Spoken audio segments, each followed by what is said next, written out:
जय श्री कृष्ण, जय श्री राम। जैसे कि मैंने बताया कि कार्तिक का महीना चल रहा है और कल मैंने तीसरा अध्याय बताया था। तो कार्तिक महात्म सुनने मात्र से भी बहुत पुण्य की प्राप्ति होती है। वैसे तो इसमें सूर्योदय से पहले उठकर अगर स्नान करें तो बहुत ही अत्यधिक अच्छा रहता है, लेकिन इतना भी अगर नहीं हो पाता तो कार्तिक महात्म सुनना चाहिए। और सभी लोग मेरी कथा को लाइक करें, कमेंट बॉक्स में राधे राधे लिखें और अधिक से अधिक शेयर करें ताकि और लोग भी सुन सकें। जय श्री राधे। चौथा अध्याय, मत्स्य रूप भगवान द्वारा शंकासुर वध एवं प्रयाग महिमा। नारद जी बोले, इस प्रकार कहकर विष्णु भगवान मछली के रूप को धारण करके विंध्याचल वासी कश्यप ऋषि की अंजलि में पहुंच गए। तब कश्यप ऋषि ने उस मछली रूपधारी भगवान पर दया करके अपनी कमंडल में डाल लिया।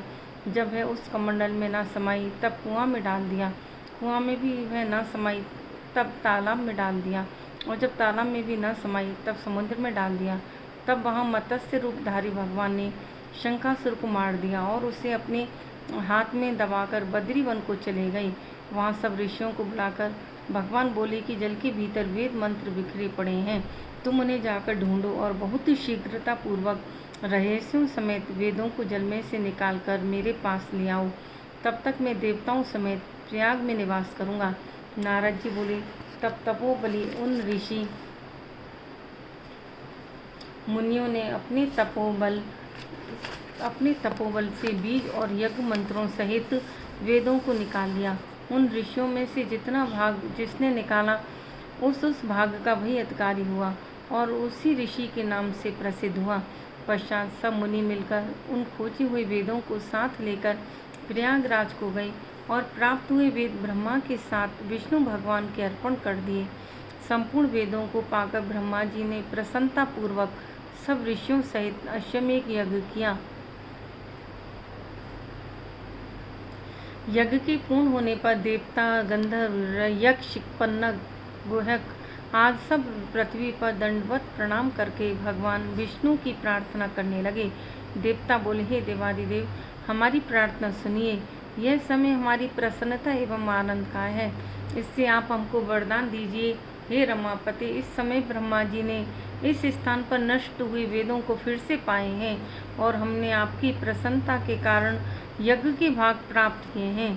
इसलिए भगवान, आपके प्रसाद के कारण यह स्थान प्रयाग पृथ्वी में अत्यंत श्रेष्ठ और पुण्यों का देने वाला हो तथा यहाँ की महिमा भी ब्रह्म हत्या आदि पापों को दूर कर अक्षय फल के देने वाली हो।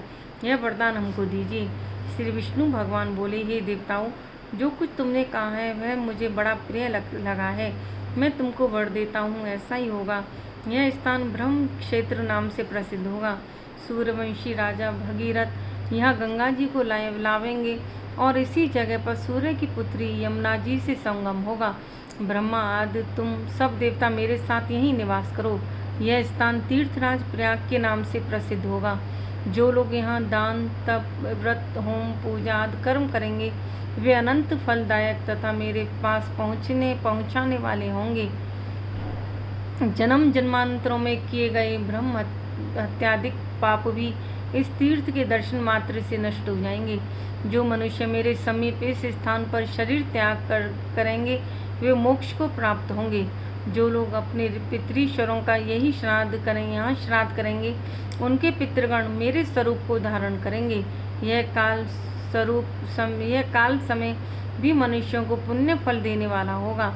मकर की संक्रांति में माघ मास में प्रयाग स्नान करने से तथा उनके दर्शन मात्र से ही संपूर्ण पाप ऐसे नष्ट हो जाते हैं जैसे सूर्य से अंधेरे का नाश हो जाता है।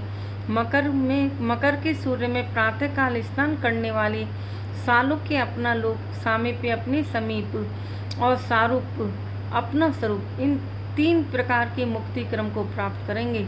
हे मनीषरों, मैं सर्वव्यापी होता हूँ अभी बद्री वन में सदैव निवास करता हूँ। जो फल अन्य जगह 100 वर्ष तप करने से मिलता है वह तुमको यहाँ एक दिन में ही प्राप्त होवेगा। उस स्थान के दर्शन करने वाले मनुष्य जीवन मुक्त हो जाते हैं, उन्हें कभी कोई भी पाप नहीं लगता है।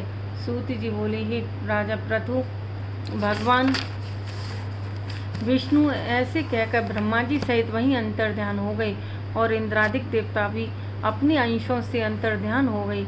जो मनुष्य शुद्ध चित्त से इस पवित्र कथा को सुनते हैं, सुनाते हैं, उनको प्रयागराज और बद्रीवन में जाने का फल मिलता है।